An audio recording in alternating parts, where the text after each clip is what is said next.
ازيكم عاملين ايه؟ يا رب تكونوا بخير. احنا ان شاء الله هنعمل احلى غدا معاكم باذن الله، هيعجبكم والطريقه حلوه قوي. احنا معانا سمك جبناه، نضفته وغسلته غسله حلوه وعصرت عليه ليمون زي ما انتم شايفين، ونضفته من جواه بالليمون عشان الزفاره، وبعد كده حطيته في شويه ميه وملح وليمون. معايا دلوقتي هنعمل احلى شويه رز، بس بصراحه ممكن تاكلوهم من غير اي حاجه، بس السمك هنركنه شويه. انا معايا حله حطيت فيها 3 معالق زيت. هنجهز الوقت الرز الاول وبعد كده هنعمل السمك. زي ما انت شايفه الزيت سخن، حطيت بصلايه حلوه كده كبيره، وبعد كده هتفضلي تقلبي فيها لغايه ما تحمر. ما تسيبيهاش لما تتحروق زياده عن اللزوم عشان ما تديش مراره، لان لو ادت مراره مش هتبقى حلوه. بس اهم حاجه لايك حلو منك كده، ونقول بسم الله. هنعمل احلى غدا زي ما انتم شايفين. هتفضلي تقلبي في البصله لغايه ما تدي اللون الحلو بتاعها كده، وبعد كده هقول لك هتعملي ايه. انا اهم حاجه جبت الرز وغسلته وحطيته في المصفى على ما اخلص حاجه الرز، وبعد كده هنقوم اوريكم انا هكمل ازاي. زي ما انت شايفه البصله بدات تحمر. هتفضلي برضو اللون ده انا مش عاوزاه، لازم يبقى غامق شويه عشان يدي اللون البني الحلو كده للرز. زي ما انت شايفه حمري فيها قوي، وبعد كده هتحط الطماطم. معايا طماطمتين قطعتهم حتت صغيره، هنحطهم بس اما البصله تحمر. ومعايا معلقه هريسه، ويا ريت لو عندك قرن فلفل احمر او الهريسه مكانه معلش. لو عندك قرن فلفل اخضر قطعي حتت صغيره وحطيه، بس بصراحه احنا اخر الاسبوع وما كانش عندي زي ما انتم شايفين. بس برضو الطريقه دي هتبقى حلوه قوي كده. خلاص البصله احمرت، فانا هعمل ايه؟ لازم نحط الطماطم عشان كل ده يتسبك مع بعضه. زي ما انت شايفه انا هحط الوقت الطماطم. معايا طماطمتين قطعتهم حتت صغيره، وبعد كده هحط معلقه الهريسه. برضو بتدي طعم حلو، هي بتدي حراره بس بتبقى طعمها حلو قوي مع الرز. بعد كده هتحطي شويه كمون او بهار سمك، وشويه فلفل اسمر، شويه بابريكا، شويه ملح، وبعد كده هتسيبيها لما تتسبك معاكي. وبعد كده هنحط عليها الميه، ولما الميه تغلي هنوريكي احنا هنعمل ايه. بس اهم حاجه خليكي معانا للاخر، وانت هتاخدي ان شاء الله احلى فيديو هيعجبك. هنسيبها دلوقتي ونغطي عليها ونرجع للسمك. انا مسكت السمكه زي ما قلت لك، غسلتها حلو ومسكتها دعكتها دعكه حلوه وقطعتها بالسكينه زي ما انت شايفه، بس دعكتها دعكه حلوه بالليمونه. ليه؟ عشان الزفاره. انا معايا دلوقتي كوبايه دقيق، ومعايا بهار سمك، ومعايا معلقتين نشا.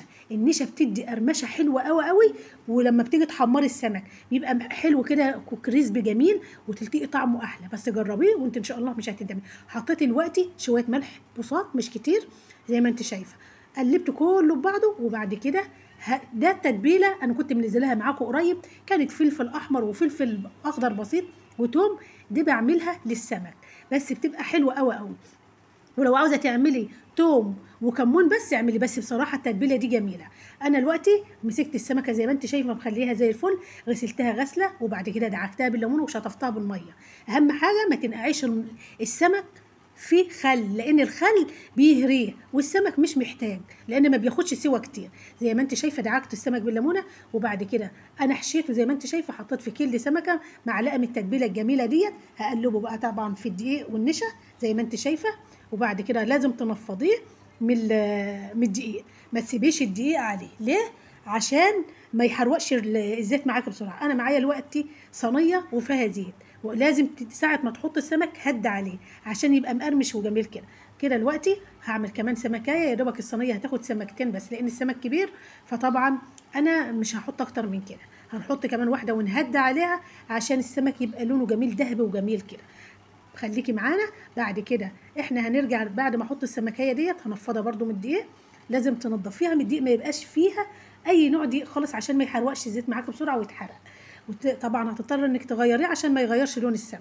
انا دلوقتي هركن كل ده على جنب، وهنروح عشان نعمل شويه الرز الحلوين اللي ممكن تعمليهم وتاكليهم من غير اي حاجه. لو هتحمري بطاطس جنبها بس هتبقى حلوه قوي. الليمونه ديت انا بحطها مع السمك عشان تحوش الزفاره. في ناس بتحط فانيليا، لكن لا ما تحطهاش. الليمونه احسن من الفانيليا، لان بصراحه بتدي يعني بتحوش الزفاره من السمك. انا دلوقتي الخلطه خلاص ناشفت، حطيت الميه. طبعا كلنا عارفين الرز المصري بياخد، كل واحده عارفه الرز بتاعها بياخد قد ايه. دلوقتي الميه غلت وانا غاسله الرز زي ما انت شايفه. هحط الرز على الميه بتاع السمك اللي انا عاملاها ديت اهيت، هتدي لون حلو قوي قوي للرز، يعني قولي صياديه، لان بصراحه بيبقى حلو قوي لما بتعملي جنب السمك. شوفوا اهو كده خلاص. انا ما عدتش هحط رز تاني، الرز يا دوبك او الميه بكفايه. في رز بياخد ميه كتير وفي رز بياخد قليل. دلوقتي السمك احمر، انا هقلبه زي ما انتم شايفين عشان ما يتحرقش معايا. اللون ده حلو قوي قوي وان شاء الله هيعجبك. بس في ناس بتحب السمك تنشفه زياده عن اللزوم بصراحه، وفي ناس بتحب ان هي تحمره يعني مش قوي. شوفوا كده تحميره حلو قوي.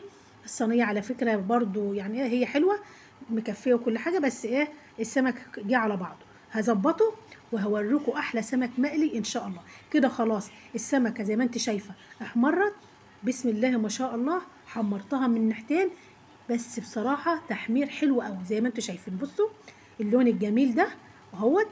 انا هحطه، حطيه على مناديل، حطيه في طبق زي ما انت عاوز، او ممكن بدل المناديل. واللي ما عندهاش مناديل لو عندك عيش بحطه ساعات على الصينيه وبطلع السمك عليه، صدقيني بيبقى حلو قوي. كده خلاص خلصنا السمك وخلصنا الرز. احنا هنجهز بقى احلى غدا وان شاء الله هيعجبك. الرز بصراحه ريحته حلوه قوي قوي وطعمه احلى ان شاء الله. هنفرغه كلته على الصينيه زي ما انت شايفه. وطبعا اهم حاجه الفيديو يعجبكم زي ما انتم شايفين. ده دلوقتي انا هفرغ الرز كلته. هتقولي ان هو ممكن كده السمك رصيته الرصه الجميله ديت. اهم حاجه الفيديو يعجبكم، ما تنسوش لايك والاشتراك، والسلام عليكم ورحمه الله وبركاته.